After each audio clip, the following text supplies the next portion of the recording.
તો નમસ્કાર પશુપાલક મિત્રો, આજના વિડીયોની અંદર તમને બહુ પણ મજા આવશે। એટલે ખરેખર પશુપાલક મિત્રો કે આપણે ગાય અથવા ગાભણ હોય છે અને કેટલો ટાઈમ પાણી પાવાનું, કઈ રીતની પ્રોસેસ હોય છે એ વિશે સંપૂર્ણ તમને માહિતી પણ મળી જાય। એટલે પશુપાલક મિત્રો ખાસ પૂરો વિડીયો જોજો। નમસ્કાર પશુપાલક મિત્રો અને ખેડૂત મિત્રો, આજના નવા જ વિડીયોની અંદર તમારા બધાનું સ્વાગત છે। તો ખરેખર પશુપાલક મિત્રો અને ખેડૂત મિત્રો, હાલ આપણે ગાય એક હીટમાં છે, જો કાબરી છે એટલે બીજદાણ કરાવવાનું છે। અને ખરેખર પશુપાલક મિત્રો વિડીયોની અંદર તમને પણ મજા આવશે, વિડીયો કન્ટિન્યુ જોજો। અને અમારો વિડીયો ગમે તો એક લાઇક કરવાનું ન ભૂલતા, અને ચેનલ ઉપર તમે નવા છો તો ચેનલને સબસ્ક્રાઈબ કરવાનું ન ભૂલતા। તો પશુપાલક મિત્રો એ ગાયને આપણે બીજદાણ કરાવવાનું છે। અને જો વાહ સામે ખૂણે છે કાબરી અને આ બાજુ કાબરી ઊભી છે, વચ્ચે જે કાળીયું છે વચ્ચે ઊભી છે। અને ખાસ પશુપાલક મિત્રો શું છે કે અત્યારે ગરમીની સિઝન છે, એટલે હાલની તારીખની અંદર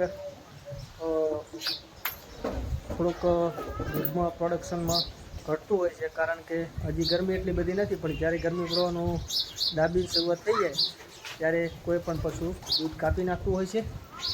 એના માટે પશુપાલક મિત્રો આપણે ખાસ કાળજી કરી રાખવાની છે કે તમારે જો ગમેન હોય તો ગમેનની અંદર જો આ રીતના પાણીના ટપ હોય તો ખાસ તમે જુઓ છો વિડીયોની અંદર કે જો અહીંયા પશુ જે આપણે ઘાસ ગમે તે અહીંયા કોરો સારો નાખતા હોય છે, સમજી લો કોઈ પણ કતર નાખતા હોય છે, તો અહીંયા બાજુમાં જ પાણીનું ટપ હોય તો પાણી જેટલું પશુને પીવે જેટલી જરૂર છે એટલું જ પીતું હોય છે।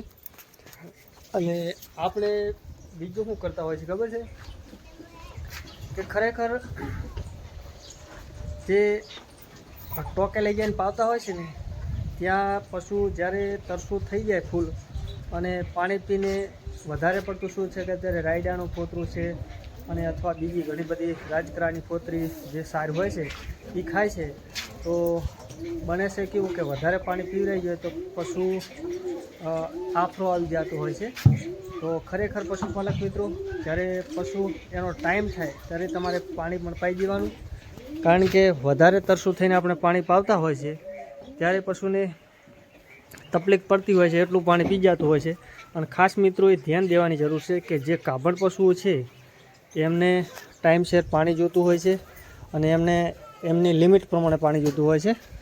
તો તમારે પણ જો ટપની આવી સેફટી ટપની ન હોય તો તમારે બીજી વસ્તુ શું કરવાની છે કે એને દિવસના ઉનાળાની અંદર 3 વખત, ગરમીની અંદર 3 વખત ગાયું અથવા ભેંસું જે પણ તમારી હાલ ગાભણમાં હોય એને તમારે પાળતું રહેવાનું, કારણ કે અમને જરૂર છે એટલું પાણી પીતી રહે તો પણ પશુ એના શરીરમાં પણ સારું રહેશે।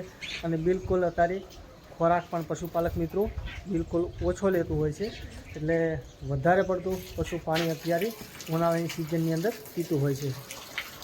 તો પશુપાલક મિત્રો જો આપણે જે આ વાસળી બાંધેલી છે ને, આને હાલ આપણે પાઈ દઈશું।